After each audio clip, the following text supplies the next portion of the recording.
അങ്ങനെ ദമാമിന്ന് ലോഡുമായിട്ട് ജിദ്ദയിലേക്ക് വന്നതാണ്. ജിദ്ദയിൽ നിന്ന് ലോഡ് ഇറക്കി തിരിച്ച് പോണ വഴിയാണ് തായിഫ് എത്തി. തായിഫ് മീസാന്റെ ഓപ്പോസിറ്റുള്ള പെട്രോൾ പമ്പാണ് ഈ അൽദ്രൈസ് പെട്രോൾ പമ്പ്. സൗദി അറേബ്യയിൽ എങ്ങനെ ഡീസൽ അടിക്കുന്നത് കാണിച്ചു തരാം. ഈ കാണുന്ന ചിപ്പ് കണ്ടോ, പമ്പ് വെച്ച് കൊടുത്തു കഴിഞ്ഞാൽ വൈഫൈ കണക്ഷൻ. ആ ചിപ്പ് ഉണ്ടല്ലോ, ചിപ്പിൽ വൈഫൈ കണക്ഷനാണ്. ഇത് ചോദിക്കും, പാസ്വേഡ് ചോദിക്കും. പാസ്വേഡ് ചോദിക്കുമ്പോൾ അടിച്ചു കൊടുക്കുക, അത് ഓട്ടോമാറ്റിക് ചാലുവാകും. ഇവിടെ ഡീസൽ അടിക്കാൻ ആരും ഉണ്ടാവില്ല, നമ്മൾ തന്നെ എടുത്ത് അടിക്കുക.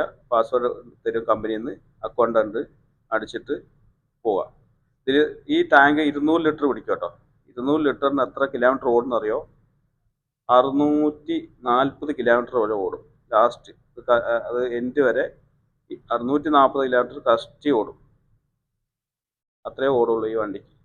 ഇത് ഇസൂസിൻ്റെ ആണ്, ഇസൂസ് വണ്ടിയാണിത്.